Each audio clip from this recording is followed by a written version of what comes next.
तो प्यारे बच्चों आगे हम देखेंगे क्वेश्चन नंबर 10। तो क्वेश्चन नंबर 9 तक हमने इससे पहले की वीडियो में कर दिया है। ठीक है बच्चों, ये एक इम्पॉर्टेंट क्वेश्चन है। अगर ये पेपर और कॉपी में समझ में नहीं आता है तो आप सब बताइएगा, मैं इसको बोर्ड में फिर से समझा दूंगा।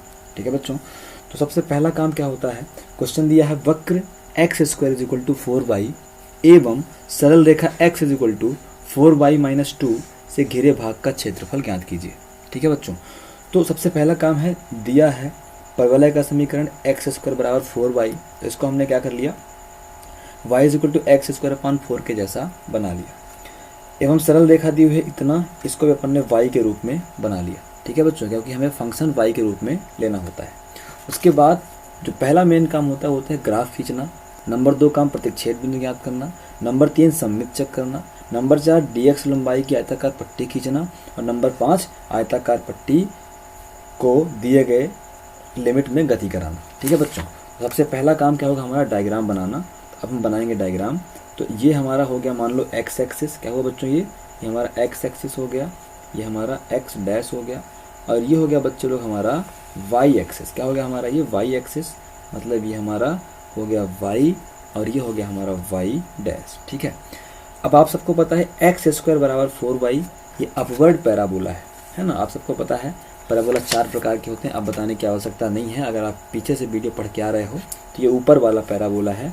तो इस तरीके से बनता है बच्चों, ये इधर ऐसा बन गया और ये बच्चों ऐसे ही इधर ये ऐसा बन गया, ये बन गया बच्चों अपवर्ड पैराबोला। इसको हम क्या बोलते हैं, इसको हम बोलते हैं x square is equal to 4y। X square is equal to बच्चों 4y, ये हो गया। अब उसके बाद ग्राफ में जिसका समीकरण दिया हो उसका ग्राफ बनाएंगे।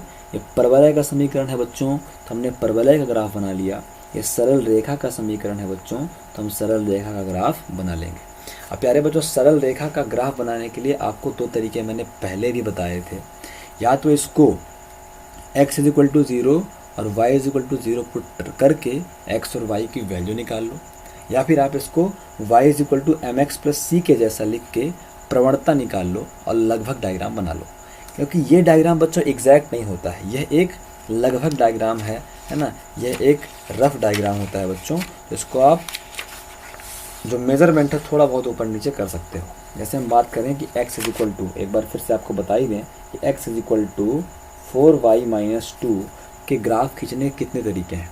तरीका नंबर 1 है बच्चों, इसे प्रवणता रूप में लिखें हम, तो प्रवणता रूप में होता है 4y is equal to x plus 2, ये 2 इधर गया आ गया बच्चों, तो y इज इक्वल टू बन जाएगा x अपॉन 4 और प्लस का बच्चों 2 अपॉन 4, तो y इज इक्वल टू बन जाएगा 1 अपॉन 4x और प्लस 2 दूनी 4, तो 1 अपॉन 2। अब बच्चों प्रवणता रूप होता है y is equal to mx plus C, तो हम mx प्लस सी से तुलना करेंगे बच्चों। तो mx प्लस सी से हम जब तुलना करेंगे, ये पेन शायद कम दिख रहा है बच्चों, ब्लैक पेन से लिखता हूँ मैं।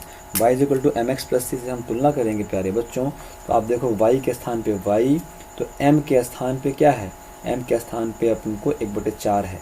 तो प्रवणता m इज इक्वल टू क्या आ गई, हमको 1/4 मिल गई है ना। प्रवणता 1 इज इक्वल टू 1/4 मिल गई बच्चों, m इज इक्वल टू।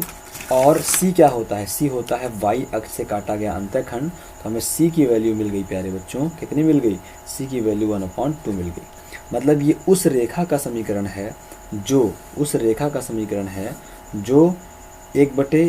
प्रवणता 1/4, मतलब अगर हम m की बात करें, m होता है हमारा tan theta is equal to 1/4, तो theta is equal to tan inverse 1/4। मतलब बच्चों ये उस रेखा का समीकरण है जो x अक्ष की धनात्मक दिशा में tan इनवर्स 1/4 का कोण बनाती है एवं y अक्ष में c इकाई का अंतःखंड काटती है। c बराबर 1/2, तो 1/2 इकाई का अंतःखंड काटती है बच्चों। अगर यहाँ पे कहीं पे y इज इक्वल टू 1/2 हो, है ना, अंतःखंड 1/2 हो अगर, तो इस तरीके से ये होगी सरल रेखा। ठीक है बच्चों, तो एक तरीका ये हुआ, प्रवणता रूप से हम रेखा को दर्शा सकते हैं। आप सब अच्छे से जान लो बच्चों कि y is equal to mx plus C, 11th class में पढ़े हैं, ये रेखा का प्रवणता रूप है ना। जहाँ m है रेखा की प्रवणता और c है रेखा द्वारा y अक्ष पर काटा गया अंतःखंड। अंतःखंड क्या होता है, रेखा अक्षों को जिस बिंदु पर मिलती है उस बिंदु से मूल बिंदु की दूरी को अंतःखंड कहते हैं। मतलब अगर रेखा यहाँ पे y अक्ष को मिली है तो यहाँ से यहाँ तक की दूरी ये y अक्ष पर काटा गया अंतःखंड कहलाएगा। ये बच्चों क्या कहलाएगा? y अक्ष पर काटा गया अंतःखंड कहलाएगा। और x अक्ष पे यहाँ पे मिली तो ये डिस्टेंस जो है, ये डिस्टेंस x अक्ष पर काटा गया अंतःखंड कहलाएगा। तो हम अंतःखंड और प्रवणता से किसी रेखा का ग्राफ खींच सकते हैं। ये तरीका नंबर 1 हुआ। अगला तरीका बच्चों मैंने क्लास में एक क्वेश्चन बताया था, वहाँ से बताया हुआ था। अगर आपके पास x = 4y - 2 है तो आपको पता है ये रेखा अक्षों को कहीं ना कहीं मिलेगी। ये रेखा x अक्ष को कहाँ मिलेगी? x अक्ष को मिलेगी बच्चों, तो y = 0 होगा, है ना। तो y = 0 पुट करेंगे तो x = 4 × 0 - 2 बन जाएगा। तो प्यारे बच्चों x = -2 बन जाएगा। मतलब एक पॉइंट मिला बच्चों, x बराबर -2 और y = 0। x बराबर -2, y = 0। अब ये रेखा बच्चों y अक्ष को कहाँ मिलेगी? आप सबको पता है y अक्ष में x बराबर 0 होता है, x बराबर 0 होता है। तो एक बार y 0 कर दो, एक बार x 0 कर दो। जब x 0 करेंगे बच्चों तो मिल जाएगा 4y और -2, 4y - 2। प्यारे बच्चों यहाँ से 4y = प्लस का 2 मिल जाएगा। तो y = 2/4, 2 दूनी 4। तो प्यारे बच्चों y = क्या मिल गया? 1/2 मिल गया। तो एक पॉइंट मिल गया, x है 0 तो y क्या है? 1/2 है। मतलब आप समझ गए हैं कि अगर हमारा ये निर्देशांक है तो रेखा x अक्ष को मिलती है, x अक्ष को मिलती है कहाँ बच्चों? यहाँ पे, मतलब -2, 0 पे। और y अक्ष को मिलती है बच्चों 0, 1/2 पे। तो इस तरीके से आप किसी रेखा को दर्शाने के लिए 2 बिंदु की आवश्यकता है। अब ये 2 बिंदु मिल गए तो हमने यहाँ पे क्या कर दिया? ये रेखा खींच दी। इस रेखा का समीकरण कहलाएगा बच्चों, क्या कहलाएगा? x = 4y - 2। मतलब रेखा का ग्राफ खींचने के लिए आप एक बार x = 0 रख दो तो y की वैल्यू मिल जाएगी, y = 0 कर दो तो x की वैल्यू मिल जाएगी। मतलब रेखा का एक x अक्ष में पॉइंट मिल जाएगा, एक बाईं पॉइंट मिल जाएगा। x में पॉइंट निकालोगे, चूँकि x अक्ष में y 0 होता है तो y 0 कर दोगे तो x का मान मिल जाएगा। और y अक्ष में x 0 होता है तो x को 0 कर दोगे तो y का मान मिल जाएगा। तो एक ये तरीका हो गया रेखा को ढूंढने का। ठीक है बच्चों, अभी हम क्वेश्चन में वापस आते हैं। तो यहाँ कहीं से आप सबको पता है कि हम सीधे अंतःखंड रूप से सॉल्व करेंगे। तो अपने पास है y = 1/4x + 1/2। तो अगर मैं इसको सॉल्व करूँ, लिखेंगे समीकरण की तुलना, है ना, समीकरण की तुलना y = mx + c से करने पर। देखो ये सब लिखने की आवश्यकता नहीं है, मैं आपको समझाने के लिए लिख रहा हूँ ताकि आप सही डायग्राम समझ पाएँ। तो यहाँ से हमें क्या मिल जाएगा बच्चों? प्रवणता m = मिल जाएगा 1/4 और c = क्या मिल जाएगा? 1/2 मिल जाएगा। ठीक है, आपको डायग्राम बनाने के लिए ये लिखने की आवश्यकता नहीं। हमने पहले भी बोला है कि हम एक रफ डायग्राम बना रहे हैं। ठीक है बच्चों, लेकिन हो गया, ये चीज़ मैंने आपको समझा दी। इतना आप चाहे ना लिखो तब भी काम चल जाएगा। ठीक है, तो आपको पता है कि रेखा हमारी कहीं पे x अक्ष में बच्चों 1/2 सॉरी, x अक्ष में यहाँ कहीं 2, -2, 0 पे मिल रही थी। ठीक है बच्चे लोग, यहाँ पे कहीं पे मिल रही थी, -2, 0 पे मिल रही थी। तो ये हो गया। मान लिया कि y अक्ष में यहाँ कहीं मिल रही है। तो इस तरीके से हम इन दोनों बिंदुओं को मिलाएंगे तो हमारी रेखा मिल जाएगी। और इस रेखा का समीकरण है बच्चों, क्या है रेखा का समीकरण? रेखा का समीकरण है x = 4y - 2। ये रेखा होगी बच्चों x = 4y - 2। अब अगला काम होता है प्रतिच्छेद बिंदु ज्ञात करना। तो ये रेखा और परवलय एक पॉइंट यहाँ पे मिल रहे हैं, एक पॉइंट यहाँ पे मिल रहे हैं। तो कुल मिला के बच्चों हमें क्या ज्ञात करना है? हमें रेखा और परवलय के बीच का क्षेत्रफल, ये वाला क्षेत्रफल ज्ञात करना है। रेखा और परवलय के बीच का क्षेत्रफल मतलब ये वाला क्षेत्रफल हमको ज्ञात करना है। ठीक है बच्चों, तो पहला काम डायग्राम बनाना। डायग्राम, आप परवलय का समीकरण तो परवलय बना दिए, रेखा का समीकरण है तो चेक करो लगभग रेखा कैसी गुजरेगी, रेखा बना लिए। अगला मेन काम होता है पॉइंट ऑफ इंटरसेक्शन पता करना, क्योंकि बच्चों जब पॉइंट ऑफ इंटरसेक्शन हम पता करेंगे तभी तो हमको लिमिट मिलेगी कि x को कहाँ से कहाँ तक मूव कराना है। तो हमें ये पॉइंट पता करना है बच्चों और ये पॉइंट पता करना है। ठीक है, तो अब देखो पॉइंट ऑफ इंटरसेक्शन भी आप स्मार्ट तरीके से पता कर सकते हो। कैसा स्मार्ट तरीके से? यहाँ पे x और y दोनों की वैल्यू पता करने के बजाय आप केवल x की वैल्यू पता कर लो, क्योंकि आपको लिमिट तो x की लेनी है। y का मान आप भले निकाल लो बच्चे लोग, y का मान आप भले निकाल लो, लेकिन y के मान से फ़ायदा क्या है? हमें तो केवल x का मान चाहिए, क्योंकि हमें x की लिमिट चाहिए। तो आप सीधे क्या करो, आप सीधे यहाँ पे इन दोनों को सॉल्व करके, है ना, किसकी वैल्यू निकाल लो, x की वैल्यू निकाल लो। एक ही बात है, x y चाहे दोनों निकालना, x निकल जाएगा तो y बहुत कठिन नहीं है बच्चों। लेकिन कहने का मतलब ये है कि आप समझो बात को कि हमें केवल x की वैल्यू से मतलब है, हमें लिमिट x की चाहिए, है ना। लेकिन ठीक है, हम पॉइंट ऑफ इंटरसेक्शन पता करेंगे तो दोनों निकाल लेंगे बच्चों। ये हमारा पॉइंट A हो जाएगा और ये हमारा पॉइंट B हो जाएगा बच्चों। इनके हमें निर्देशांक ज्ञात करने हैं। तो अभी हमको पता करना है प्रतिच्छेद बिंदु। डायग्राम बन गया, अब अगला काम है बच्चों प्रतिच्छेद बिंदु ज्ञात करना। तो प्रतिच्छेद बिंदु के लिए दोनों समीकरणों को हल करना पड़ता है। तो हम बोलेंगे सिंस अपने पास क्या है, x square is equal to है 4y, एक्स स्क्वायर बराबर क्या है बच्चों 4y। अब हम बोलेंगे कि since y is equal to क्या है, y इज इक्वल टू क्या है, y इज इक्वल टू अपने पास है, y इज इक्वल टू अपने पास है 1/4x अब प्लस 1/2, 1/4x प्लस 1/2। आप बोलो कहाँ से है ये बच्चों, तो यहाँ से है। देख लो आप, रेखा के समीकरण से हमने y का मान निकाल के परवलय के समीकरण में y का मान रख दिया। हम कैसे भी सॉल्व करें, हमें x और y का मान चाहिए। ठीक है बच्चों, x और y का हमको मान चाहिए। ये हुआ। तो अब हम यहाँ पे करेंगे x square is equal to 4 के स्थान पे 4 करेंगे, y के स्थान पे 1/4x और प्लस 1/2 कर देंगे। तो बच्चों हमें मिल जाएगा x square is equal to 4 के अंदर गुणा करेंगे, 4 गुणे 1/4x और प्लस 4 गुणे 1/2। तो यहाँ से मिलेगा बच्चों एक्स स्क्वायर बराबर 4 से 4 कैंसिल, तो मिल जाएगा x और प्लस 2 दूनी 4, तो x प्लस 2 मिल जाएगा। ठीक है बच्चों, इन सबको इधर बुलाएंगे तो x square minus x plus 2 बनेगा, x square minus x plus 2 बनेगा इज इक्वल टू 0 बन जाएगा। तो बच्चों कुल मिला के बन जाएगा एक्स स्क्वायर और माइनस का 2x और प्लस का एक्स स्क्वायर और प्लस का 2x, सॉरी माइनस का 2x और माइनस का 2x। इसको सॉल्व कैसे करेंगे यार, कुछ गलत तो नहीं कर दिया हमने। यहाँ पे क्या है, 4 से 4 कैंसिल होगा तो x ही तो आएगा, एक्स स्क्वायर जोड़ने घटाने पे हमको क्या चाहिए, माइनस एक्स चाहिए और गुणा करने पे प्लस का 2 चाहिए यार।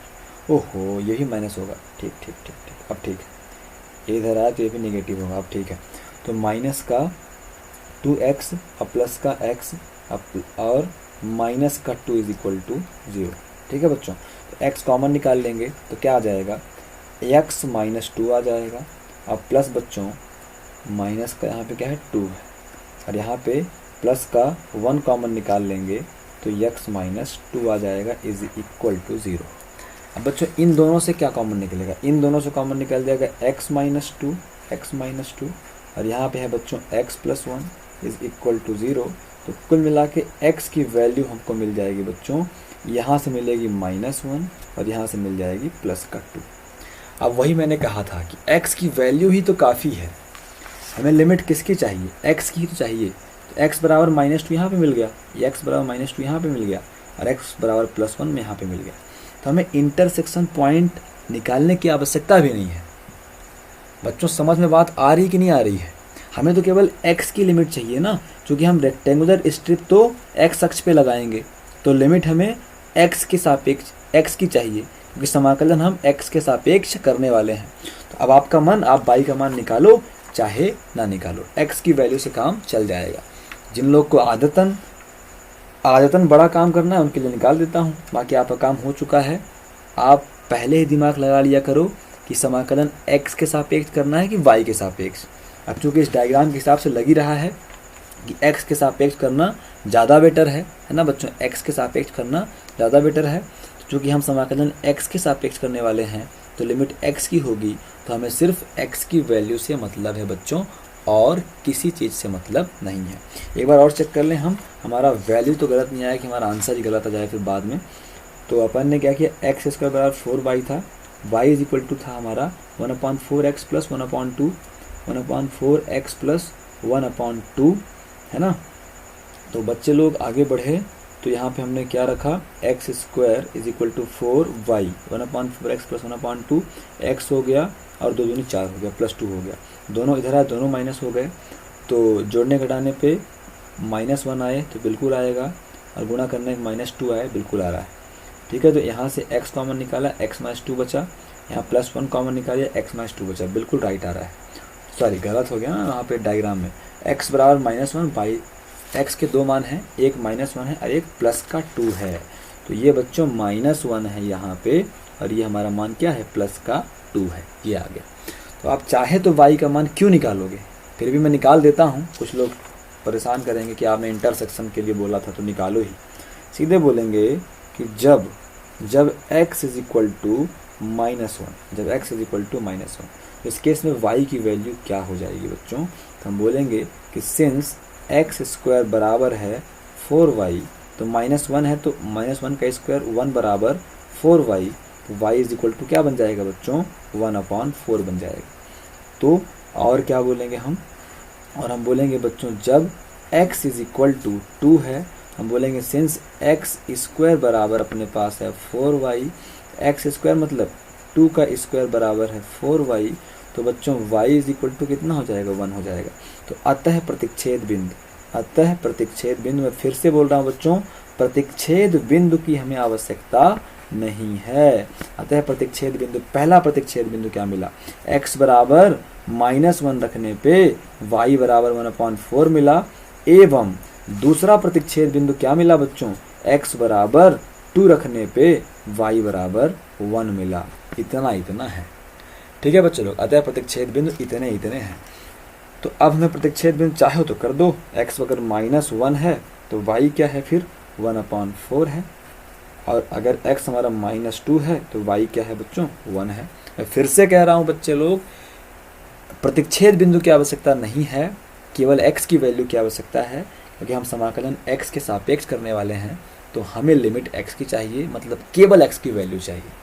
तो बच्चों आगे बढ़ते हैं फिर हम, अगर आप ध्यान से देखो, हमें कितना क्षेत्रफल ज्ञात करना है, हमें केवल इतना, ये इतना और इसके अंदर का क्षेत्रफल ज्ञात करना है, इतना और इसके अंदर का क्षेत्रफल ज्ञात करना है। बच्चों ये क्वेश्चन तो मैं क्लास में बता चुका हूँ शायद, इस टाइप का एक क्वेश्चन, लेकिन ठीक है फिर भी बता रहा हूँ, क्योंकि कुछ लोग होंगे जो क्लास वाले क्वेश्चन अब नहीं कर रहे होंगे, ठीक है। तो बच्चों ध्यान से देखो, ये पूरा हमें जो मैंने ब्लैक से किया ये क्षेत्रफल चाहिए। आप सबको पता है अगर x की लिमिट लगा के हम इसके समीकरण का समाकलन करेंगे तो ये रेखा, इसका समाकलन करेंगे तो ये रेखा और x अक्ष के बीच का क्षेत्रफल आ जाएगा, मतलब ये पूरा क्षेत्रफल आ जाएगा। और जब इसका समाकलन करेंगे बच्चों तो ये जो खाली वाला है, ये इतना इतना इतना इतना इतना इतना इतना इतना ये क्षेत्रफल आ जाएगा, मतलब ये बाहर वाला जो खाली वाला है ना, इसके नीचे का क्षेत्रफल, इसका समाकलन तो इसके नीचे का क्षेत्रफल तो पूरा आ जाएगा, पूरा यहाँ से लेके यहाँ तक आ जाएगा। इसका समाकलन करेंगे बच्चों तो इसके नीचे का क्षेत्रफल ये पूरा आ जाएगा, और हमें चाहिए केवल इतना, हमें चाहिए केवल इतना। आपके समझ में आ रहा होगा कि अगर मैं इस पूरे में से, बड़े वाले में से ये वाला चीज़, नीचे वाला चीज़, इसके नीचे वाला चीज़ माइनस कर दूं, इतना चीज़ माइनस कर दूं बच्चों, तो हमें ये चीज़ मिल जाएगी जो चाहिए। तो मतलब इस रेखा का समाकलन और माइनस परवलय का समाकलन ही इसका क्षेत्रफल होगा। अब बच्चों तीसरा पॉइंट जो था, चेक फॉर सिमेट्रिकल, सममित चेक करो, तो आपको पता है कि सममित वगैरह नहीं है, इसका क्षेत्रफल निकाल के डबल करने से काम नहीं चलने वाला है। इतना रीजन अलग है, इतना अलग है, दोनों अलग अलग हैं, सेम नहीं है, ठीक है बच्चों। तो जैसा कि मैंने 2 मेथड बताई हैं जिनको अलग अलग करना है, कि इसका क्षेत्रफल माइनस इसका क्षेत्रफल अलग अलग भी कर सकते हैं, और जिसको एक साथ करना है वो यहाँ पे आयताकार पट्टी की रचना कर लेंगे।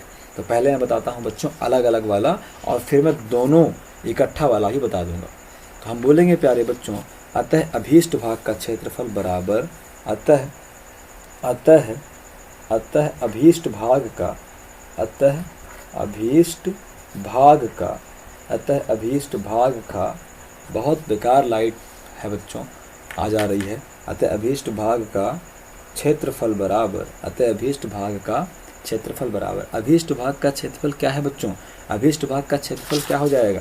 अभिष्ट भाग का क्षेत्रफल हो जाएगा कि वक्र है ना, वक्र किसका? वक्र इस बड़े वाले का, मतलब कहाँ से कहाँ तक? वक्र अगर मैं इसको बोल दूं बच्चों, इसको मैं बोल दूं m और इसको बोल दूं बच्चों n बोल देता हूँ, m और n, तो इसके निर्देशांक -1,0 और इसके निर्देशांक 2,0। ठीक है बच्चों, तो अभीष्ट भाग का क्षेत्रफल बराबर हो जाएगा, क्या हो जाएगा कि वक्र ठीक है बच्चों, यहाँ पे करते हैं वक्र, ये कर लिए यहाँ पे, तो वक्र इसका क्षेत्रफल ए बी एम एन का क्षेत्रफल, ये एन है, तो ए बी एम एन का क्षेत्रफल, ए बी एम एन का क्षेत्रफल, ए बी है ना बच्चों। यहाँ पे कहीं पे अब देखो, आप समझ में नहीं आएगा ना, देखो इसको भी आप क्या बोलोगे? ए बी एम एन ही बोलोगे, इसको भी आप क्या बोलोगे? ए बी एम एन ही बोलोगे, तो कुछ नॉमिनेशन एक्स्ट्रा करना पड़ेगा। तो यहाँ पे कहीं पे अपन ऊपर पी कर लेते हैं, ऊपर पी कर लेते हैं, और यहाँ पे कहीं पे अपन नीचे, यहाँ पे कहीं पे अपन नीचे क्या कर लेते हैं? क्यू कर लेते हैं, तो लगे हाथ रेक्टेंगुलर स्ट्रिप भी बन गई। बच्चों देखो, हमेशा जो है रेक्टेंगुलर स्ट्रिप से ही क्षेत्रफल निकलता है। आप ये मत समझना कि शुरुआत के क्वेश्चनों में सर जी ने रेक्टेंगुलर स्ट्रिप से कराया था और अब रेक्टेंगुलर स्ट्रिप से नहीं करवा रहे हैं, तो ऐसा बिल्कुल नहीं है कि रेक्टेंगुलर स्ट्रिप का यूज नहीं हो रहा है। एरिया हमेशा रेक्टेंगुलर स्ट्रिप से ही निकलेगा, लेकिन चूंकि दिमाग में है, अंडरस्टूड है, समझ में आता है, तो इसलिए अब मैं क्या कर रहा हूँ, रेक्टेंगुलर स्ट्रिप को हटा देता हूँ डायरेक्ट कॉन्सेप्ट में। ठीक है, तो यहाँ पे क्या कर सकते हैं अपन? वक्र इसको बोल सकते हैं, अब सही से बोल सकते हैं कि A P B M N, वक्र A P B M N A का क्षेत्रफल, और माइनस करना पड़ेगा मुझे वक्र A Q B M N का क्षेत्रफल। समझ गए बच्चे लोग?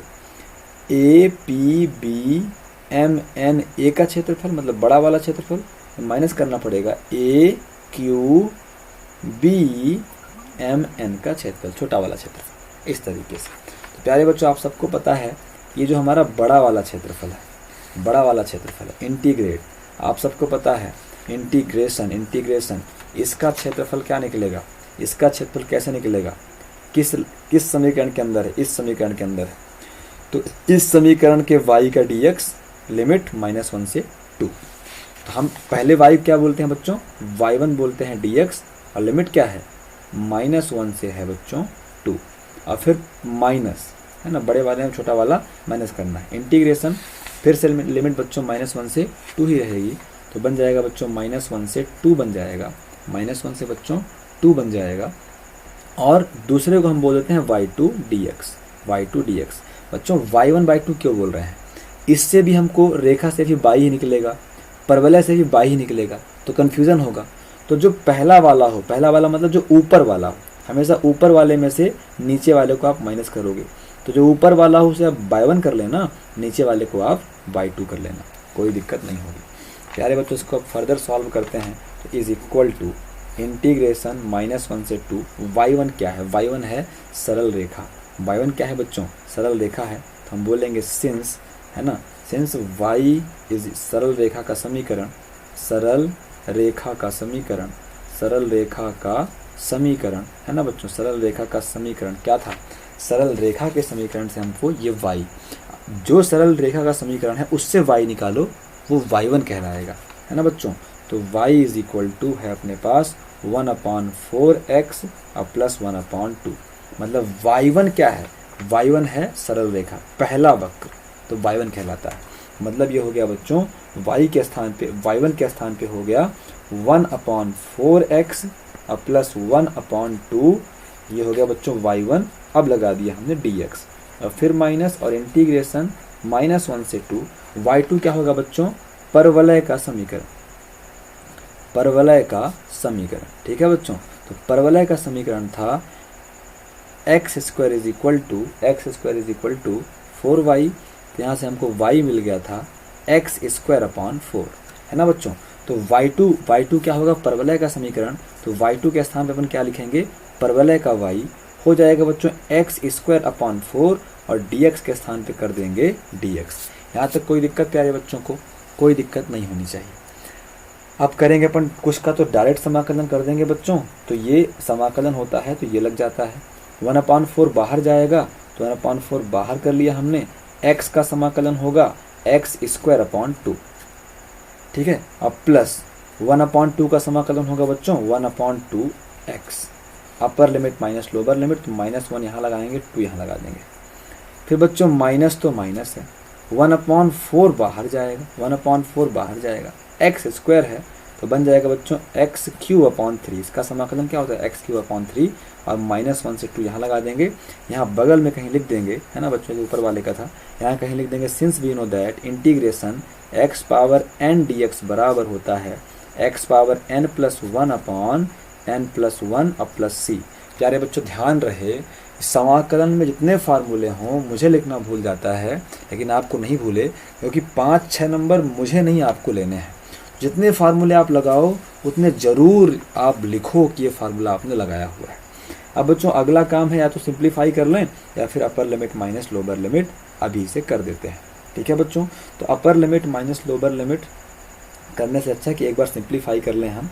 तो बन जाएगा बच्चों, ये बन जाएगा एक्स स्क्वायर अपॉन 4 दूनी 8 और प्लस x/2, x/2 -1 से लेके 2 है लिमिट, -1 से लेके 2 है लिमिट। और ये तो सिंप्लीफाई है बच्चों, 1/3 बाहर आ जाएगा, 4×3 12 बन जाएगा और x³ है फिर, अब -1 से बन जाएगा बच्चों 2। अब करेंगे upper limit minus lower limit. तो प्यारे बच्चों अपर लिमिट का मतलब होता है x के स्थान पे 2 रखना, तो 2 का स्क्वायर अपॉन 8 और प्लस, मतलब एक बार पूरे में x के स्थान पे 2 रखो, x के स्थान पे 2 रखा, यहाँ भी x के स्थान पे 2 रखेंगे तो 2/2 आ गया, है ना बच्चों। अपर लिमिट माइनस से ब्रैकेट लगाएंगे लोअर लिमिट, तो -1 का स्क्वायर, -1 का स्क्वायर अपॉन 8, -1 का स्क्वायर अपॉन 8 ना बच्चों, -1 का स्क्वायर अपॉन 8 और प्लस है तो प्लस करेंगे और x के स्थान पे -1 अपॉन क्या कर देंगे बच्चों 2 कर देंगे, है ना, -1/2 कर देंगे। ये हुआ, एक कंप्लीट हुआ। अब फिर -1/12 यहाँ पे है, यहाँ भी upper limit minus lower limit. Upper limit मतलब x के स्थान पे 2, तो 2 का क्यूब माइनस लोअर लिमिट मतलब x के स्थान पे -1, तो -1 का क्यूब। बच्चों upper limit minus lower limit में आप माइनस की मिस्टेक करके पूरा क्वेश्चन मत बेकार कर देना कि इतनी मेहनत से पूरा क्वेश्चन सॉल्व करते हुए आओ और यहाँ कहीं पे मिस्टेक हो जाए, ठीक है बच्चे लोग। तो इसलिए ध्यान से upper limit minus lower limit आपको करनी है। तो यहाँ पे हम क्या करेंगे बच्चों, ध्यान से देखो, 2 दूनी 4, 4/8 है, 4/8 है तो बन जाएगा 1/4 दूनी 8, है ना। 2 दूनी 4 और 4/8, 4 दूनी 8, 1/2 बन जाएगा। अब 2 से 2 कैंसिल होगा बच्चों, तो क्या बन जाएगा 1 बन जाएगा। फिर माइनस ब्रैकेट ओपन करेंगे तो 1 का स्क्वायर 1 हो जाएगा, ये बनेगा बच्चों 1/8। क्या बनेगा बच्चों 1/8 बनेगा। फिर माइनस माइनस प्लस बच्चों 1/2 बन जाएगा। ये हो गया हमारा अपर लिमिट, ये हो गया हमारा एक सॉल्व। और यहाँ पे 1/12 बाहर था तो माइनस का 1/12 हुआ बच्चों, 1/12 हुआ। 2 का क्यूब होता है 8 और -1 का क्यूब -1, तो माइनस माइनस प्लस का 1 बन जाएगा। तो यहाँ से बच्चों क्या करेंगे हम, यहाँ पे चाहे पूरे में एलसीएम ले लो आप, है ना, या फिर पूरे को सॉल्व करके एलसीएम ले लेना, जैसे भी आपकी इच्छा हो आप वैसे कर सकते हो। तो ये बन जाएगा बच्चों कुल मिला के 1/2, ये बन जाएगा 1/2 और प्लस 1/2 और -1/8 और +1 और माइनस 8 1 9, ये बन जाएगा बच्चों 9/12 इज इक्वल टू एलसीएम आएगा अपना 12, 2 छक्का 12, 2 छक्का 12, है ना बच्चों, 2 छक्का 12 माइनस 8 का भाग करेंगे बच्चे लोग, तो यहाँ पे अरे 12 एलसीएम ही नहीं आएगा यार। एलसीएम कितना आएगा बच्चे लोग, 12 दूनी 24, 8 3 24, ठीक है। एलसीएम आएगा अपना 24, एलसीएम कितना आएगा बच्चों 24 आएगा, 24 आएगा तो बन जाएगा ये 12 दूनी 24, ये बन जाएगा 12 दूनी 24, 8 3 24, ये बन जाएगा प्लस का 24, ये बन जाएगा माइनस का 12 दूनी 24, तो 9 दूनी 18 बन जाएगा। ठीक है बच्चे लोग, थोड़ा कैलकुलेशन और इजी हो सकती थी, आप लोग कर लेना, है ना। आप कर सकते इसको 1/2 बन जाता 1, और 1 + 1 2 बन जाता, और फिर इसको अलग सॉल्व कर लेते, इसको अलग सॉल्व कर लेते, जैसा भी करना था कर लेते आप। अब बच्चे लोग 12 12 24 है ना, 24 और 24 में से बच्चे लोग अगर हम माइनस कर दें, ठीक है, 12 12 24 24 24 हो जाएगा बच्चों 48। पहले प्लस वाला कर लिया, 12 12 24 और 24 24 48, पहले हमने कर लिया बच्चों प्लस वाला।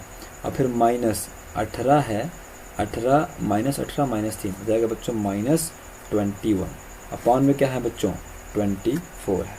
तो अब इसको हम सिंप्लीफाई करेंगे अगर, तो ये बन जाएगा 7 और ये बन जाएगा 2, तो 27 है ना, 27 और अपॉन हो जाएगा 24 और वर्ग इकाई। तो अब देखते हैं कैलकुलेशन मिस्टेक अगर हुई होगी तो नहीं आएगा, नहीं हुई होगी तो आ जाएगा। तो अभी अपना क्वेश्चन नंबर क्या है 10 है। कैलकुलेशन मिस्टेक हुई होगी तो पता है कि मैं सॉल्व करूँगा नहीं, आप ही लोग को सॉल्व करना है। तो यहाँ पे आ गया बच्चों क्वेश्चन नंबर 10। यहाँ पे 3 9 27 और 3 8 24 है ना, तो 9/8 बिल्कुल कैलकुलेशन मिस्टेक नहीं बच्चों, 9/8 वर्ग इकाई हमारा आंसर आ गया, स्क्वायर यूनिट हमारा बच्चों आंसर आ गया। तो इस तरीके से क्वेश्चन नंबर 10 हुआ बच्चे लोग। अब क्वेश्चन नंबर 10 के बाद हमें करना चाहिए क्वेश्चन नंबर 11। अब देखो अब इसको मैं एक और तरीके से कर सकता था। किस तरीके से कर सकता था तो चलो, डायग्राम बनाने के बाद जब मैंने बोला अभीष्ट भाग का क्षेत्रफल, तो मैं क्या कर सकता था, पहला काम क्या होता, पहला काम डायग्राम बनाया, दूसरा काम इंटरसेक्शन पॉइंट निकाल लिया, सिमेट्री चेक किया कि नहीं है। तो नंबर 4 काम होता है आयताकार पट्टी की रचना। तो जब भी हम इस तरीके से आयताकार पट्टी की रचना करते हैं, तो अब मैं सेकंड टाइप बता रहा हूँ, पहला टाइप सॉल्व करा चुका। तो पॉइंट P हो जाता है बच्चों x1, y1, और पॉइंट Q सबको पता है ये होता है x1, y2। तो इतना पूरा x1 है यहाँ से लेके यहाँ तक, इतना x2 है, इतना y1 है, इतना y2 है। तो PQ की लंबाई क्या मिल जाती है हमको, PQ की लंबाई हमको y2 माइनस y2 मिल जाती है। यहाँ पे हम क्या लिखते, यहाँ पे हम लिखते कि बिंदु P से dx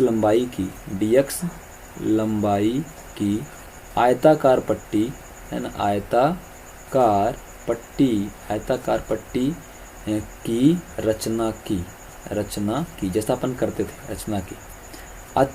अतः आयताकार पट्टी का क्षेत्रफल, अतः आयताकार पट्टी का क्षेत्रफल बराबर है ना बच्चों, अतः आयताकार पट्टी का क्षेत्रफल बराबर। तो आयताकार देखो बच्चे, अगला वीडियो मैं आप लोग को अपलोड कर दूं, तब तक इसको अगला वीडियो अपलोड में लगा था, लगभग कंप्लीट भी हो चुका है। तो मैं इसको अपलोड कर दूं ताकि आप लोग इसको देख सको, है ना। दोनों काम बच्चों एक साथ मैं कर रहा हूं देखो आप लोगों के लिए। अगला वीडियो मुझे 9/15 पे करना था, तो 9/15 ये हुआ। 1 मिनट रुकना बच्चों लोग, आप ही काम में लगे हुए हैं। ये हुआ, और 9/15 से 1.5 घंटे पहले लगाना पड़ता है मुझे। तो 9/15 से आधा घंटा तो हो गया 8:45, तो 7:45 पे लगाएंगे, तो 8:45 मतलब 9/15 पे ये डिस्प्ले हो जाएगा, लेकिन AM नहीं PM, 7:45 PM करना पड़ेगा। 7:45 ये हो गया, ठीक है, ये हो गया शेड्यूल। आपका एक वीडियो चल रहा होगा, अब जैसे जैसे मैं बना भी रहा हूँ आपको अगला वीडियो मिल भी जाएगा बच्चों 9/15 पे, ठीक है प्यारे बच्चों। तो अपन आगे बढ़ते हैं। तो क्या था, अतः आयताकार पट्टी का क्षेत्रफल। क्या करते हैं अपन, अतः आयताकार पट्टी की रचना की, आयताकार पट्टी का क्षेत्रफल बराबर लंबाई गुने चौड़ाई, चौड़ाई dx है बच्चों। लंबाई क्या हो जाएगी, लंबाई क्या हो रही है, ये y1 है और ये y2 है, तो इतनी क्या हो जाएगी बच्चों, y1 माइनस y2, तो बन जाएगा बच्चों y1 माइनस y2 बन जाएगा। अब हम बोलेंगे चूँकि आयताकार पट्टी कहाँ से कहाँ तक, ये आयताकार पट्टी यहाँ से लेके यहाँ तक मूव कर सकती है, मतलब x इक्वल टू -1 से 2 के मध्य गति कर सकती है। तो अभीष्ट भाग का क्षेत्रफल -1 से 2 और आयताकार पट्टी है ना, y1 - y2 और dx। बात वही है, अपन ने क्या किया, y1 अलग किया, y2 अलग किया, यहाँ पे इकट्ठा कर लिया। y1 मतलब ऊपर वाला कर्व, y2 मतलब नीचे वाला कर्व। ठीक है बच्चे लोग, ये भी एक तरीका है, आपको जैसी मर्जी आप कर सकते हैं। अभी अपन करेंगे अगला क्वेश्चन, और जो है अपना क्वेश्चन नंबर क्या है बच्चों, क्वेश्चन नंबर ये है, क्वेश्चन नंबर है कहाँ गया यार क्वेश्चन नंबर, ये तो आप कर लोगे यार, क्वेश्चन नंबर 11। y² = 4x और x = 3 से घिरे भाग का क्षेत्रफल। मैं ये केवल हिंट कर देता हूँ। तो अपना क्वेश्चन नंबर है, क्वेश्चन नंबर 11 है, इसको पूरा सॉल्व नहीं करूँगा, आप लोग कर लेना। क्वेश्चन नंबर 11 है, क्या दिया है बच्चों, इस पे दिया है y² = 4x, ये मैं साथ करा चुका हूँ। ये परवलय हो गया क्वेश्चन नंबर फर्स्ट, और यहाँ पे हो गया बच्चों x = 4 से, ये करा चुका हूँ यार, x = 4 से घिरे भाग का क्षेत्रफल। ये देखो लेफ्ट हैंडेड पैराबोला है, ये इधर बनेगा। ये क्या हो गया बच्चों, ये हो गया y² = बन गया हमारा ये 4x, और x = 4, तो x बराबर 1 2 3 4, x बराबर 4 मतलब y अक्ष के समांतर रेखा, ये हमारा क्या हो गया, x = 4 हो गया। अब बच्चों हमें क्या करना है, हमें करना है ना प्यारे बच्चों, हमें ये पूरा एरिया फाइंड करना है, ये पूरा एरिया हमको फाइंड करना है। तो अब ये सिमेट्रिकल है, पहला काम डायग्राम बनाया, बना दिया। दूसरा काम पॉइंट ऑफ इंटरसेक्शन निकाला, आवश्यकता है नहीं, फिर भी पॉइंट ऑफ इंटरसेक्शन निकला हुआ है। यहाँ पे x = 4 है, ये पॉइंट क्या होगा बच्चों, ये पॉइंट होगा 4,0, और ये पॉइंट क्या होता है, ओ होता है 0,0। ये मैंने क्लास में कराया हुआ है क्वेश्चन, ठीक है ना, ये हो गया, बिल्कुल मुझे याद आ गया, कराया हुआ है। अब सिमेट्रिकल चेक करेंगे, सिमेट्रिकल आएगा, सिमेट्रिकल आएगा मतलब इतना पोर्शन बस निकाल लो आप, इतना पोर्शन बस निकाल लो, इसका डबल कर दो तो ये भी आ जाएगा, है ना। समाकलन क्या हो जाएगा, अभीष्ट भाग का क्षेत्रफल बराबर 2 गुणे इसका क्षेत्रफल, 2 गुणे इसका क्षेत्रफल। तो इसका क्षेत्रफल क्या होगा, आप विधिवत करना, मैं डायरेक्ट कर रहा हूँ। इसका क्षेत्रफल होगा, आयताकार पट्टी लिए होंगे, आयताकार पट्टी लिए होंगे dx चौड़ाई की, आयताकार पट्टी का क्षेत्रफल हो गया होगा y dx, और लिमिट क्या है 0 से 4 है। ठीक है बच्चों, यहाँ पे क्या आ गया 2 इंटू आ गया, यहाँ पे इंटीग्रेशन 0 to 4, y क्या है बच्चों, अगर y² बराबर 4x है तो y बराबर क्या होगा 2√x होगा, और ये लग गया हमारा dx। ठीक है बच्चों, = 2 है। अब ये 2 बाहर जाएगा, 2 बाहर जाएगा, 2 दूनी क्या बन जाएगा बच्चे लोग, 4 बन जाएगा। और यहाँ पे √x का समाकलन क्या होता है, x³ 3/2, अपॉन में क्या है 3/2, लिमिट क्या है 0 से 4। तो बराबर ये 3/2 ऊपर जाएगा, तो 4 दूनी 8/3 बन जाएगा। और यहाँ पे x पावर क्या है बच्चों 3/2 है, कर देंगे upper limit minus lower limit, तो 8/3 बाहर है। अपर लिमिट मतलब x के स्थान पे 4 करना, 4 की घाते 3/2 और 0 की घाते 3/2, तो प्यारे बच्चों 8/4 हुआ। तो अब ये क्या बन जाएगा, ये 4 को हम 2 का स्क्वायर कर सकते हैं, पूरी पावर 3/2 है और -0 है, तो बच्चों 2 से 2 कैंसिल हुआ, तो बराबर 8/4 हुआ बच्चे लोग, 8/4 हो गया। और यहाँ पे क्या है 2 की घात 3 मतलब कितना आ गया 8 ही आ गया, तो 4 दूनी 8 बराबर 8 दूनी 16 वर्ग इकाई। 8 दूनी 16, कुछ मिस्टेक हुई हो तो नहीं पता, वैसे 8 दूनी 16 वर्ग इकाई आना चाहिए। 8.1 चेक कर लेते हैं, तरीका यही बच्चे लोग, मैं जल्दबाजी में मिस्टेक कर दिया हूँ तो नहीं पता। कितना आ गया 8√3 आ रहा है, तो अभी इसको सही कर सकते हैं यार, 8√3 आ रहा है ना, 8 और √3 आ रहा है। कहाँ गलती हो गई, 8√3 आ रहा है यार, लगा ही दें यार, तब तक तो लगा चुके होते हैं, है ना। तो 2 इंटू इंटीग्रेशन, लिमिट क्या है 0 to 4 है ना, x = 4 तो है। अरे पीयूष लगा लिए हो बेटा, कमेंट कर दो आंसर। तो 0 to क्या है, अरे यार गलत चेक करते हैं यार, 3 है, x = क्या, क्वेश्चन ही गलत लिखते हैं, x = 3 है यार, x = 3 है ना, x = 3, 0 to 3 होगा, ये 0 to 3 होगा। तो सीधे यहाँ पे कर दो, जहाँ पे लिमिट हमने चेंज करी थी, तो यहाँ पे 8/3 आ गया और यहाँ पे क्या आ गया x पावर 3/2। लिमिट क्या होनी चाहिए 0 to 3 होनी चाहिए, क्योंकि ये क्या x = 3 है, अपन ने गलत लिख लिया था। ये क्या बन जाएगा 3,0 बन जाएगा। अब हो सकता है upper limit minus lower limit, तो बच्चे लोग अपर लिमिट तो 3 की पावर 3/2 और माइनस 0 की पावर 3/2। ठीक है बच्चों, ये क्या बन गया 8/3 बन गया। 3 की पावर 3/2 क्या होगा, हमने बोला था x पावर 3/2, आपको याद कराया आप कलन में क्या होता है x√x बन जाता है। तो ऐसे 3 पावर 3/2 क्या बन जाएगा, ये बन जाएगा 3√3 बन जाएगा। ध्यान है कि नहीं है, ध्यान होना चाहिए। तो 3 की पावर 3/2 क्या बन जाएगा 3√3 बन जाएगा, कैंसिल, तो बराबर 8√3 हमारा आंसर आ गया। बन गया बच्चे लोग से। अब जो क्वेश्चन नंबर 12 है बहुत आसान है, आप सब इसे करोगे। क्वेश्चन नंबर 12 कहता है प्रथम चतुर्थांश में वृत्त और रेखाओं x = 0, x = 2 से घिरे क्षेत्र का क्षेत्रफल ज्ञात कीजिए। बिल्कुल बनना चाहिए, है ना। मेरे हिसाब से ये क्वेश्चन थोड़ा बहुत मैंने कराया है, ठीक है, क्लास में करवाया हुआ है। उसके बाद बच्चे लोग क्वेश्चन नंबर 13 है वक्र y² = 4x, x अक्ष रेखा द्वारा घिरे क्षेत्र का क्षेत्रफल ज्ञात कीजिए। तो 12 और 13 आपसे दोनों बन जाएगा, आपके लिए होमवर्क रहेगा। ठीक है बच्चों, तो हम मिलते हैं अगले वीडियो में, तब तक के लिए नमस्कार।